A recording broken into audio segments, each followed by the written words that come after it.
오늘 창세기 17장 1절에서 5절 말씀을 가지고 내 앞에서 완전하라 라는 제목으로 하나의 말씀을 나누고자 합니다.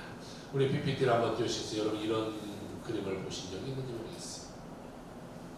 보석이 있는데 광부가 그것을 캐다가 바로 앞에서 포기해버리는 그러한 사진이죠.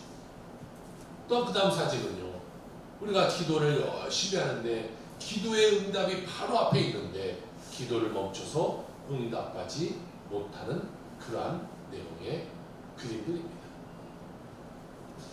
우리 인생에도 마찬가지입니다. 간혹 얼마 남지 않은 그 결실 앞에서 조급함에 포기해버리는 그런 순간들이 우리에게 있다는 거예요. 조금만 더, 한 번만 더 파면 보석이 나오고 한 번만 더 기도하면 우리에게 응답이 나올 텐데 우리는 포기해버리고 영원히 응답받지 못하는 그런 삶을 살아간다는 것이죠. 오늘날 세상은요, 갈수록 빠름을 요구해요. 한국 사람들은 아주 빨리빨리를 엄청 많이 하죠. 다른 나라 사람도 우리나라 말 중에 가장 먼저 배우는 말이 뭐예요? 빨리빨리. 전 세계 어디서 빨리빨리는 다 2020년 한 조사에 보니까요, 주요 도시 56%의 사람은요 1분 이상을 기다리지 못합니다. 우리 기다리는 기준 1분만. 여러분 아이들 보세요. 핸드폰 하는데 게임을 열심히 하는데 1분만 핸드폰이 멈춰보세요. 당장에 성질나고 핸드폰 터지고 엄마나 핸드폰 새로 사요. 느려서 못하겠어. 음식 배달할 때 우리도 음식하면 얼마나 우리 출발합니까? 조금만 늦게 오면 막 전화해가지고 언제 옵니까? 출발했습니까? 요즘은 앱으로 하니까 별로 그런 게 옛날에 중국집 전화할 때는 늘 그랬잖아요. 조금만 늦으면 전화해서 아이 출발했어요. 어딨어요? 왜 안 와요? 그러면 중국집에서 맨날 뭐라고 말해? 아 출발했어요. 지금 금방 출발했다고. 맨날 출발했다고. 또 요즘은요 택배를 기다리는데요. 택배 기다리는 시간을 왜 이렇게 오래 걸리는지 모르겠어요. 요즘 막 엄청 빨리 와요. 하루 만에도 오고 요즘 뭐 쿠팡 같은 거는 아침에 저녁에만 새벽에도 오고 그런데도 요즘은 이 어플이 나왔어. 그래서 그걸 딱 등록하면 지금 실시간으로 어디가 오는지 그걸 보고서 우리가 왜 이렇게 늦게 와? 도대체 여기 대전 허브라는 곳은 어디 곳에서 맨날 여기서 멈춰 있어. 우리 맨날 거기서 보면서 안타까워하고 막 조급하게 있어요. 또요 라면이 있는 데는 3분이 걸리는데 이 3분이 왜 이렇게 긴지 믿음이 절로 생기고 막 기도가 정말 하나님 왜 이렇게 3분이 깁니까? 한 2분짜리 라면 나오면 안 됩니까? 막 기도해요. 여러분 그렇지만 신앙이라는 것은요 이것과 반대된다. 하나님은 우리가 기다릴 줄 아는 그러한 사람이 되시기를 원하신다는 것이죠. 미국 통계청 자료 하나 보니까요 사람이 일생 동안 살아가면서 기다리는 시간이 3년이라는 시간을 기다리는 사람.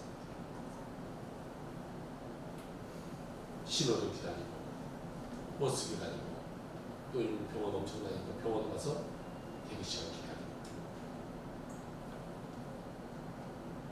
80년을 우리가 인생으로 생각할 때 3년 정도 우리가 기다리면서 인생을 허비한다. 생각해보면요 우리의 신앙생활도 마찬가지. 우리 신앙생활도 기다림의 연속이 아닐까. 우리는 신앙은 기다립니다. 조급해서는 절대 안 돼. 우리가 밥을 하고 있지만 밥을 한다는 시간이 기다려야 돼. 한 20분이면 20분 해야 되고 뜸들인 시간도 한 3분에서 5분이 기다려야 돼.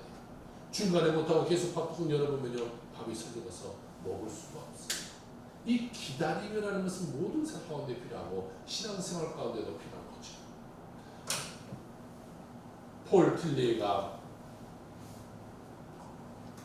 흔들리는 터전이라는 책에서 보니까 성경의 인물들은 기다림의 존재들이다 이렇게 말해요. 노아는요 비 오기를 기다리면서 120년을 기다려요. 다윗은요 왕이 되기까지 15년을 기다려야 됐어요. 요셉은요 자기의 꿈이 이루어지기까지 13년이라는 시간을 기다려야 됐어요. 성경은 참을성 있는 기다림이 신앙의 본질이다라는 것을 여러 것을 통해서 우리에게 말씀해 주고 있어요. 참 기다려야 돼요. 그래야 하나님의 응답이 우리 삶 가운데 임하게 되게 되는 것이죠. 김재욱이라는 작가는요, 기다림이라는 데서 이렇게 말하는데, 기다림이 사랑의 묘약이자 많은 문제를 해결하는 열쇠다. 또한 기다림은 사랑의 난제들을 푸는 최고의 지혜다. 이렇게 말했어요. 그래가지고 사랑하는 사람과 우리 예전에 젊었을 때 다 이렇게 뭐 연애했을 때, 데이트했을 때 어느 식당 맛집 앞에서 30분 기다리는 것은 다해요. 그 정도는 갈 수 있어. 그런데요, 이제 우리가 결혼을 하고 나이가 들면 살아가다 보니까 가족을 기다리는 시간은 참지는 못해요. 아침에 가서 차 신호를 놓고 빨리 나와 라고 했는데 5분이 지나고 10분이 지나요. 그러면 속에서 스물스물 하고 왜 도대체 집에서 뭐 하는 거야? 기다림이 힘들어요. 기다림이라는 것은요, 결국 상대를 생각하는 거야. 내가 이 상대를 얼마나 생각하는가. 너그러움의 또 다른 이름이 기다림이다 하는 것이. 아브라함은 99세가 되도록 하나님의 약속만을 믿고 대부분의 삶을요, 기다림의 시간으로 보냈어요. 창세기 12장 내가 너로 큰 민족을 이루리라 라는 약속을 하고, 그 다음에 오늘 우리가 읽었던 17장 겨우 5장 넘어오는데 몇 년이 걸렸냐면요, 25년이라는 시간이에요. 그 시간을 그는 기다렸어요. 25년 만에 생각해보세요. 아이를 낳아서 아이가 성장해서 대학을 졸업하고 대학원까지도 나올 수 있는 그러한 시간이에요. 그런데 그 시간 가운데 아브라함은 그저 하늘만 바라보며 별만을 셌을 뿐이죠. 그는요, 믿음의 사람이었지만 그 기다림 앞에서 늘 초조하고 또 때로는 의문이 생기는 그러한 삶을 살기도 했어요. 하지만 바로 그때 기다림의 절망의 골짜기에 있을 때 하나님이 짠 하거든요. 그러면서 하나님 뭐라고 말씀하십니까? 나는 전능한 하나님이다. 너는 내 앞에서 행하여 완전해지라. 오늘 17장 1절에 이렇게 말하고 있어요. 나는 전능한 하나님이야. 아브라함아, 네가 지금 99세 됐다고, 네가 아무런 힘이 없다고 포기하려고 하냐? 포기하지 마. 왜? 나는 전능한 하나님이야. 나를 바라보는 하나님은요, 우리가 단지 무엇을 기다리게 하는 분이 아니라 그 기다림 가운데 하나님이 누구인가를 알게 하시는 하나님이시다. 오늘 말씀을 통해서 우리의 기다림이 헛된 시간이 아니라 그 기다림은요, 우리를 변화시키고 완전하게 하라 명령하시는 하나님의 준비 기간인 것을 깨닫고 하나님 앞에 우리의 평생을 하나님께 내어드리는 귀한 시간 되기를 주의 이름으로 축복합니다.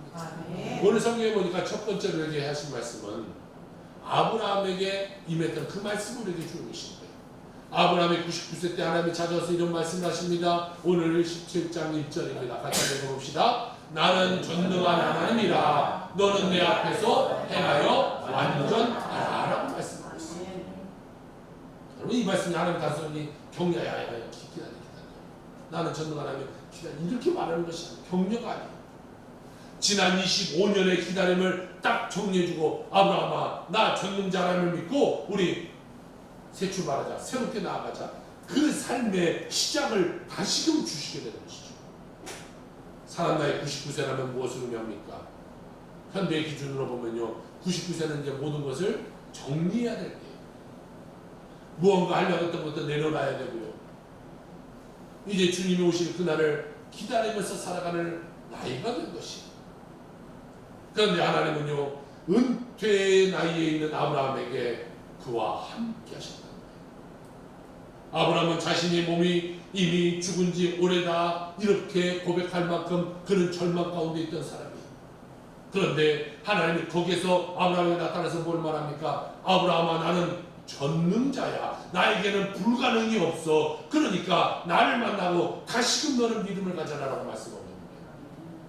우리 인간은 포기하려고 할 때 하나님은 전능자로 나타나시는 것이죠. 우리는 흔히 나는 이제 모든 것이 끝났어, 나는 이제 다 끝났어 라고 말할 때 하나님은 뭐라고 말씀하시는 거 아니다. 너의 시작이 바로 오늘이다 라고 말씀하시는 것이죠. 하나님은 우리의 인생의 은퇴라는 것을 허락하지 않아요. 99세에 모인 그에게 하나님은 뭐라고 말합니까? 완전하라 이렇게 완벽해져라는 거예요. 믿음이 완전해지라는 거예요. 하나님을 전능자 하나님을 완전히 믿으라는 거예요. 오늘 이것을 우리가 주목해봐야 돼요. 99세의 할아버지한테 하나님이 완전하라 명령하신다는 거예요. 하나님께서는 우리 삶의 모든 순간을 붙들고 계시고 내 나이와 상관없이 하나님을 일하고 계신다는 사실을 믿으시는 주의 이름으로 축복합니다. 아멘. 또한 하나님의 말씀은 두려움을 물리치고 담대함을 우리에게 요구하시는 것입니다. 아브라함에 다가온 하나님은 오늘 15장 1절에 이렇게 말합니다. 두려워하지 말라. 나는 내 방패요 너의 큰 상급이다. 나는 너의 방패가 될 것이고 내가 네 상급이 될 테니까 너 두려워하지 마. 나만 믿고 와. 하나님이요 그렇게 말씀하신다. 우리가 겪는 두려움과 고난 앞에서 하나님은 늘 우리와 함께 계십니다. 우리가 어렵고 힘들 때 하나님 함께 하시다. 그리고 하나님 우리를 보호해주시고 방패되시고 우리는 사람의 한계를 느끼는 순간에도 전능하신 하나님 앞에 두려움 없이 설 수 있는 용기가 생기게 되는 것입니다. 이건 신앙생활이라는 건 나는 할 수 없고 주님은 할 수 있다 고백하는 것이 신앙생활. 이게 어려운 게 하나님 나는 할 수 없지만 주님은 할 수 있는 것을 믿습니다. 이게 신앙생활. 내 뜻에서 하나님의 뜻으로 삶의 목표가 옮겨가는 것. 여러분 이것이 신앙생활. 예수 믿기 전까지는요 내 마음대로 내 뜻대로 살았어. 내가 하고 싶은 대로 살았어. 그런데 예수 믿고 난 후에는 이제는 내 뜻이 아니라 주님의 뜻이 이루어지길 원합니다. 이것을 고백하며 살아가는 삶이 되는 것이죠. 내가 주의 뜻에 순종하기를 원합니다. 주님의 뜻을 깨달아 알고 그 뜻에 순종할 때에 하나님 우리에게 놀라운 은혜를 내려주신 것을 믿으시게 주신 이름으로 축복합니다. 주님이 오늘 아브라함에게 뭐라고 합니까? 나는 전능한 하나님이다. 그 다음에 뭐라고 말씀하신 걸 보셔야 돼요. 너는 내 앞에서 행하여 완전하라 이렇게 말했어요. 하나님의 축복을 받으려면 우리는 어떤 삶을 살아야 되냐면요. 호람되어의 삶을 살아야 돼요. 오늘 주보 앞에 쓰여져 있는 것이 호람되어라는 말이에요. 하나님 앞에서라는 뜻을 갖고 있어요. 우리는 하나님 앞에서의 삶을 살아가야 은혜 가운데 살고 축복된 삶을 살아가요. 하나님이 나를 늘 바라보고 계신다. 하나님이 나의 일거수일투족을 다 알고 계신다. 이것을 우리가 깨달아야 돼요. 그러면 우리가 범죄하지 못하겠죠. 우리가 하나님 앞에 온 마음을 변하지 못하겠죠. 사람들은 눈에 보이는 사람에게 잘합니다. 또 뭔가 권력을 가진 사람들에게 잘 보이려고 해요. 돈이 많거나 많이 배운 사람 그 앞에서 도움을 받으려고 해요. 이것이 우리의 첫 번째 삶이 아니라는 사실을 깨달아야 돼요. 우리는 하나님 앞에 하나님 앞에 인정받아야 되는 것이 하나님을 기쁘게 하는 삶을 살아가야 되는 것이 그럴 때에 하나님의 축복이 우리 삶 가운데 강력하게 임하게 되는 것입니다. 여러분 모든 문제의 원인은 어디냐면요. 나에게 있습니다. 축복받지 못하는 이유는 나에게 있어. 내가 기도가 응답되지 않는 이유는 다 나에게 있어. 내가 부족하고 내가 실수하고 내가 급하고 내가 미워하고 내가 다투고 내가 불안하고 내가 염려하기 때문에 스스로의 이 절망 가운데 우리가 꽉 갇혀있기 때문에 우리가 하나님의 축복을 바라보지 못하는 것이고 하나님의 능력 가운데 우리가 살아가지 못하게 되는 것이죠.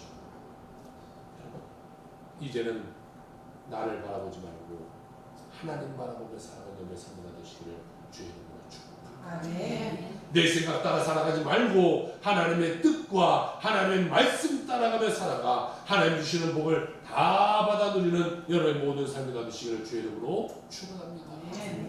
두 번째로 성경으로 얘기해 주신 말씀은 언약을 통하여 축복하신다는 것을 말씀해 주고 있습니다. 오늘 17장 2절입니다.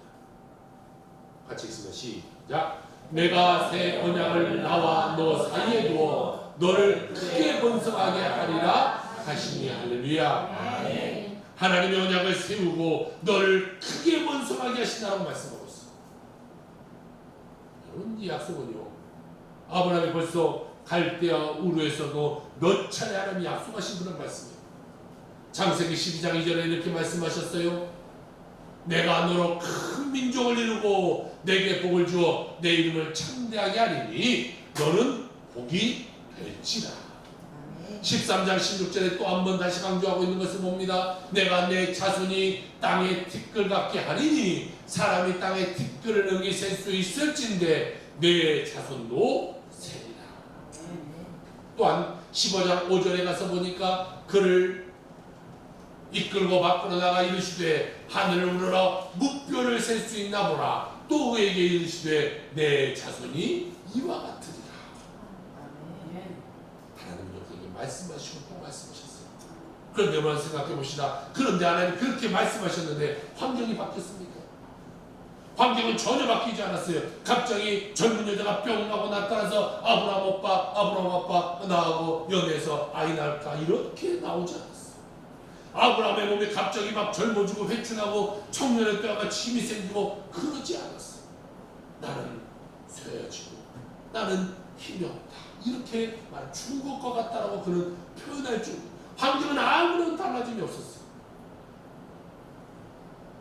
그러나 하나님은 우리의 환경이 변하지 않는다고 할지라도 오직 약속의 말씀만 붙잡고 나아가면 그 약속은 하나님의 때에 반드시 이루어진다는 사실을 오늘에게 보여주고 있는 것이죠. 창세기 17장 4절에 이와 같이 말씀합니다. 보라, 내 언약이 너와 함께 있으니 너는 여러 민족의 아버지가 될지라. 할렐루야. 여러분, 믿음이 무엇입니까? 약속의 말씀 붙잡고 의심하지 않고 살아가는 것입니다. 우리는요, 약속의 말씀을 붙잡아요. 그런데 중간에 꼭 의심하니까 그것이 잘못되게 되는 것입니다. 의심이 들어가면요, 기도는 바뀌잖아요. 의심하지 않고 끝까지 믿는 것이 우리의 신앙생활입니다. 하나님의 시간과 우리의 시간은 하나님은요, 천년을 하루같이, 하루를 천년같이 보십니다. 그러니까요, 때로는 우리는 하나님의 내가 너에게 응답할게 라고 말했지만 그것이 천년이 될 수도 있다. 하나님, 내 이 삶에 내가 빨리 이루어주게 하세요 라고 말할 때 하나님, 알았어, 내가 하루 만에 이루어줄게 라고 그 기도가요, 후에 이루어질 수도 있는 거예요. 시간이 달랐습니다. 그러나 분명한 것은 하나님의 때에 반드시 모든 것은 이루어진다라는 사실을 여러분 믿으시기 주여 여러분 축복합니다. 로마서 4장 16절에 이렇게 설명합니다. 그러므로 상속자가 되는 그것이 은혜에 속하기 위하여 믿음으로 되나니 이는 그 약속을 그 모든 후손에게 굳게 하려 하십니다.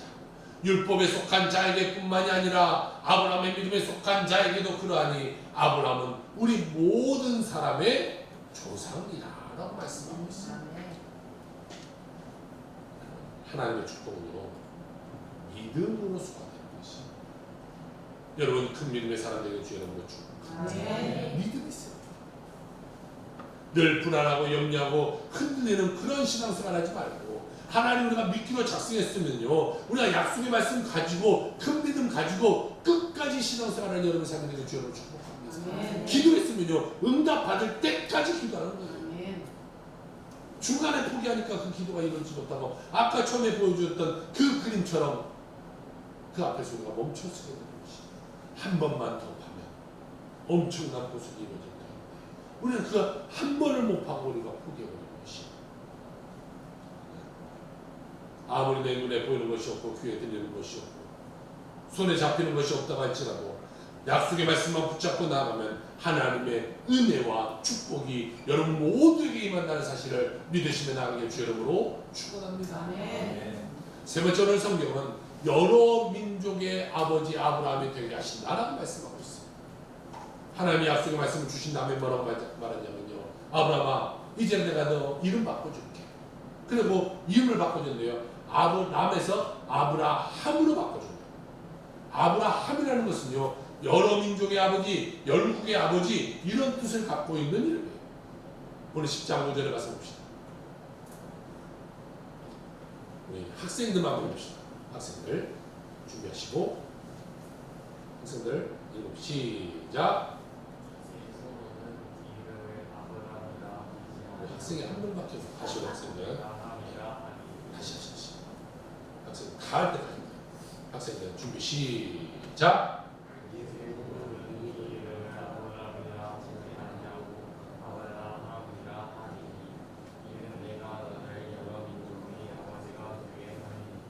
이렇게 자신감이 없어서 큰일 하겠냐.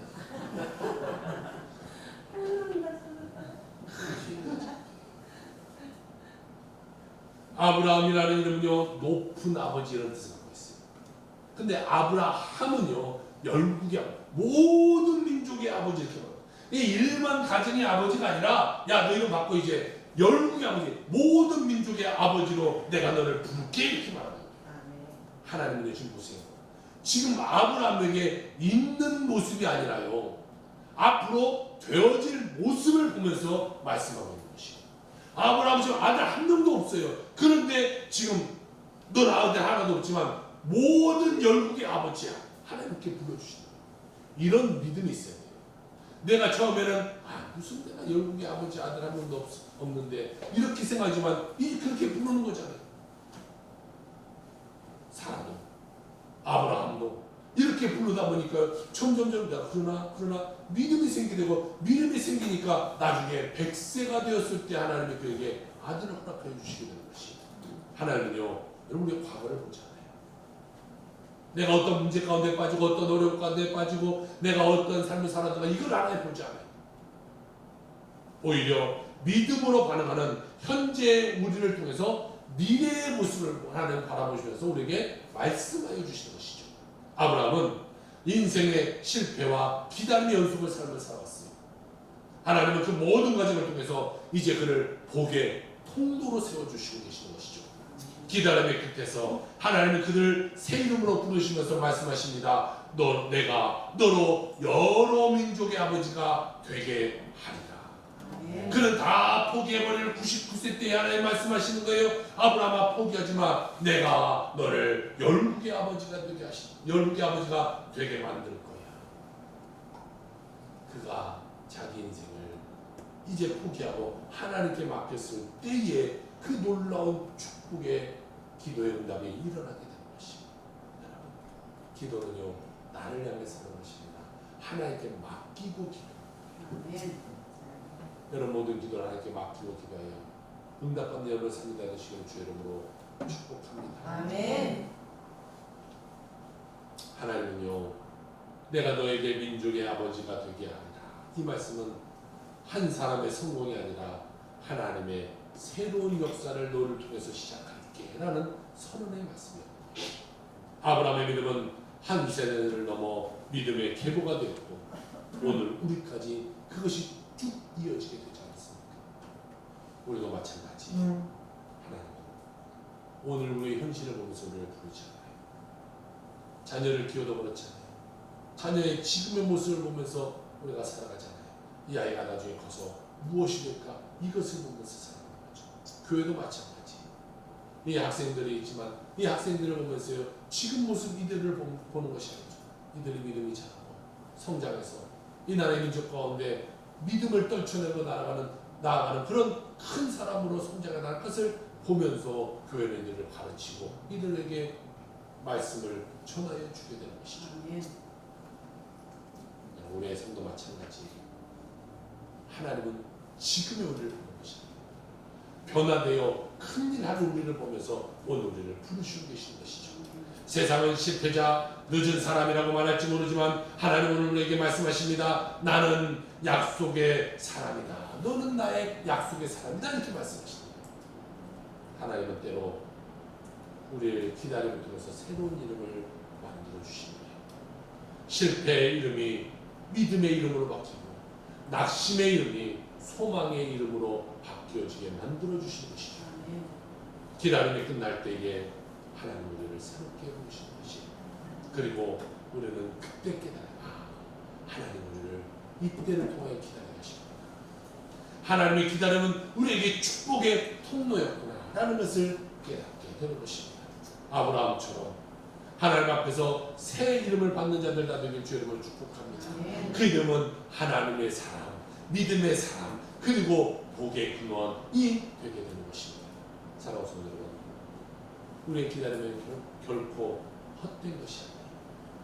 하나님은 그 기다림을 통해서 우리를 준비시키시고 마침내 약속을 이루어 가시는 것을 믿으시길 주 이름으로 축복합니다. 그러므로 기다림의 끝에서 하나님을 만날 것을 기대하며 살아가는 삶이 되길 주 이름으로 축복합니다. 하나님 우리의 기다림을 축복을 바꾸시어 마침내 하나님의 약속을 이루게 될 것을 믿고 나가 이런 모두가 기도하는 것에 응답받고 살아가는 모든 삶이 되시기를 주의 이름으로 축원합니다. 기도합시다.